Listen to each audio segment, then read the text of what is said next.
Proklamasi Kemerdekaan Bangsa Indonesia pada tanggal 17 Agustus 1945 merupakan momen sejarah yang menjadi salah satu puncak perjuangan bangsa Indonesia untuk bebas dari belenggu penjajahan. Deklarasi kemerdekaan ini bukanlah peristiwa yang tiba-tiba atau tanpa perencanaan, namun merupakan buah dari pertemuan gagasan, idealisme, dan kebulatan tekad yang muncul dari rentetan peristiwa di sejumlah tempat yang melibatkan berbagai elemen anak bangsa. Salah satunya yaitu peristiwa Rengas Dengklok yang terjadi pada tanggal 16 Agustus 1945 atau sehari sebelum proklamasi kemerdekaan Indonesia yang dideklarasikan. Peristiwa Rengas Dengklok terjadi tak lama setelah berita kekalahan Jepang dalam Perang Dunia Kedua tersebar.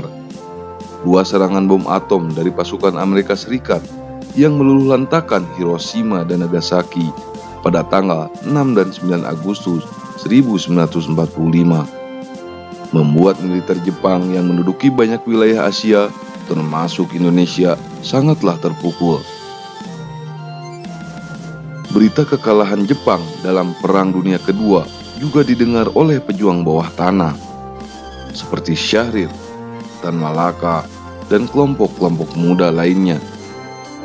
Memanfaatkan situasi ini, para pejuang bawah tanah yang didukung para pemuda mulai mendorong banyak pihak bersiap memproklamasikan kemerdekaan Indonesia dan menolak bentuk kemerdekaan yang akan dihadiahkan Jepang.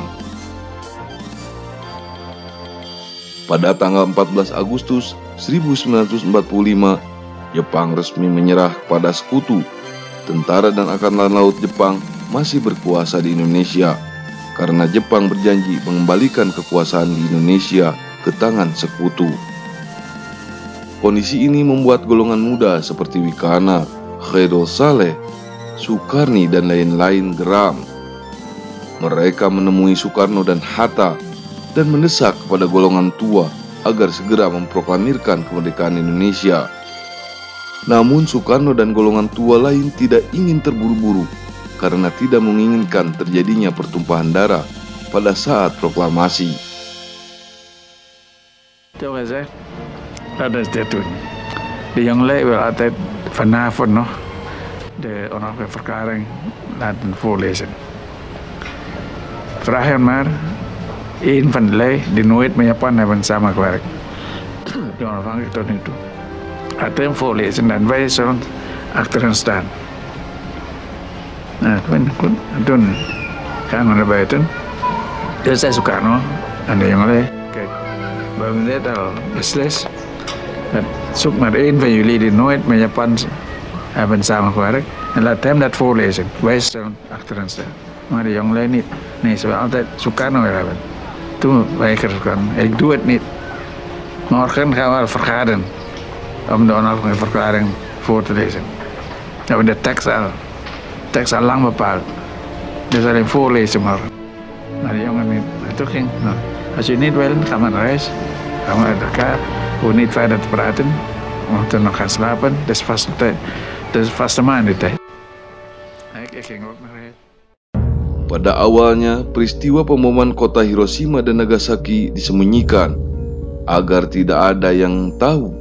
Tetapi pada akhirnya, peristiwa tersebut terdengar sampai ke telinga para pemuda lewat siaran radio BBC di Bandung, sehingga membuat mereka segera bergerak dan meminta proklamasi kemerdekaan Indonesia segera dikumandangkan.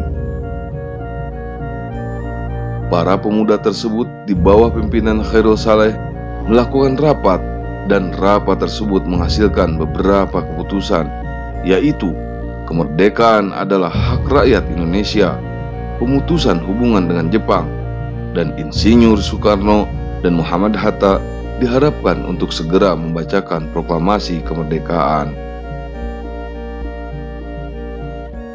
Setelah mendapatkan keputusan dari rapat yang diadakan, kemudian para pemuda tersebut mengirim utusan, yaitu Wikana dan Darwis, agar segera bertemu dengan Insinyur Soekarno dan Muhammad Hatta untuk menyampaikan hasil rapat tersebut dan meminta proklamasi kemerdekaan segera dilaksanakan pada tanggal 16 Agustus 1945. Dengan alasan Jepang masih bersenjata lengkap dan memiliki tugas menjaga status quo, maka gagasan para pemuda tersebut ditolak oleh golongan tua sehingga terjadi perbedaan pendapat.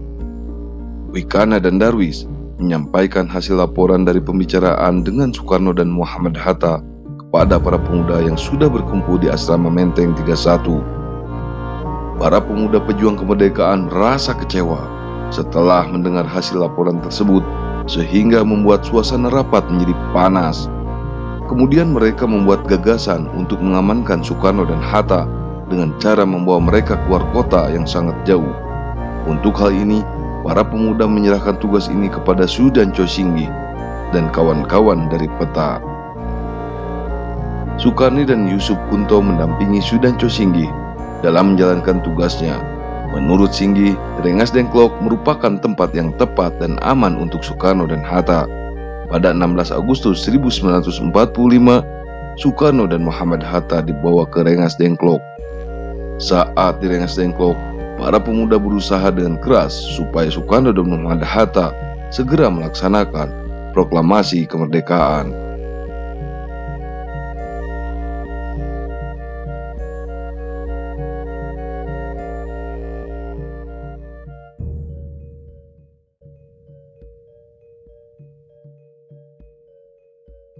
Itu awalnya Soekarno dan Muhammad Hatta tidak ingin melakukan proklamasi kemerdekaan.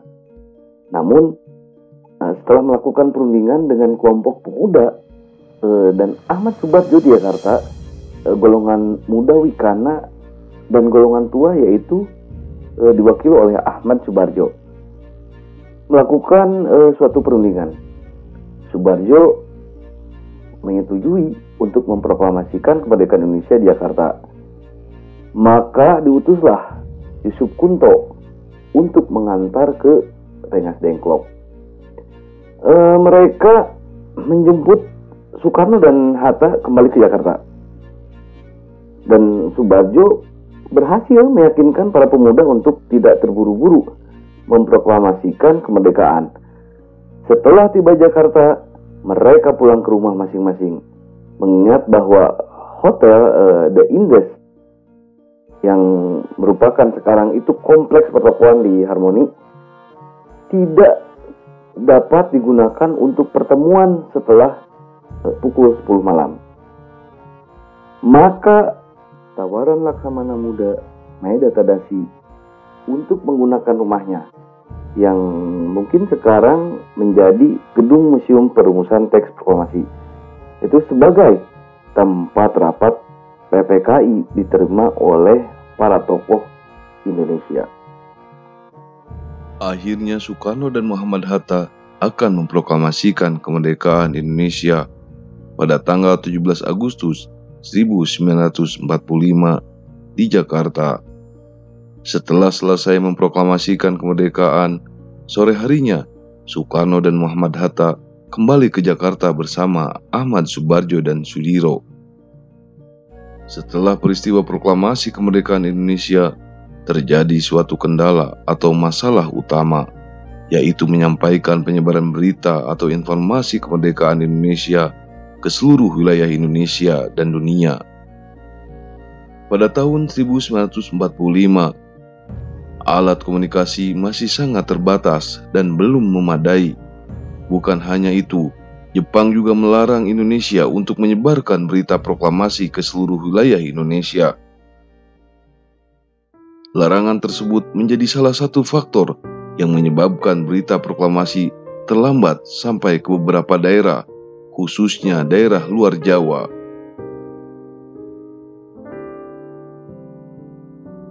Penyebaran berita proklamasi kemerdekaan penuh dengan perjuangan. Salah satu orang yang berjasa dalam penyebaran berita proklamasi kemerdekaan tersebut yaitu adalah Yusuf Ronodipuro. Ia membuat pemancar radio baru setelah kantor berita Domeng disegel dan karyawannya dilarang masuk. Perjuangan penyebaran berita proklamasi juga dilakukan lewat media pers dan surat selebaran.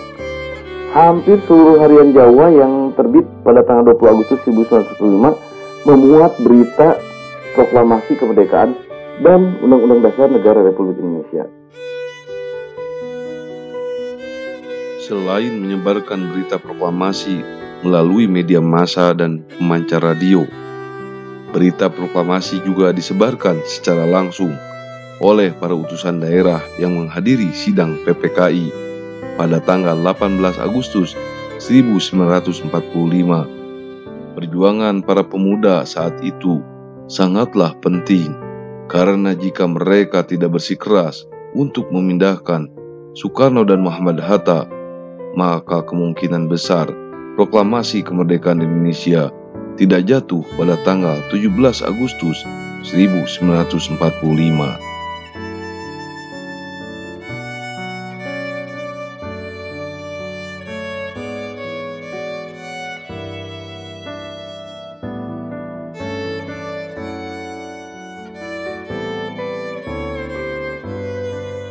Setelah mengetahui sejarah proklamasi kemerdekaan Indonesia, walaupun hanya secara singkat, kita semua akan mengetahui bagaimana perjuangan yang dirasakan ketika merancang teks proklamasi hingga pelaksanaan proklamasi kemerdekaan Indonesia. Hingga saat ini, walaupun hari kemerdekaan Indonesia sudah terlewati, jasa para pahlawan dan pengalaman mereka memperjuangkan hari kemerdekaan yang jatuh tepat pada tanggal 17 Agustus 1945 tetap akan dirasakan bahkan hingga sampai sekarang.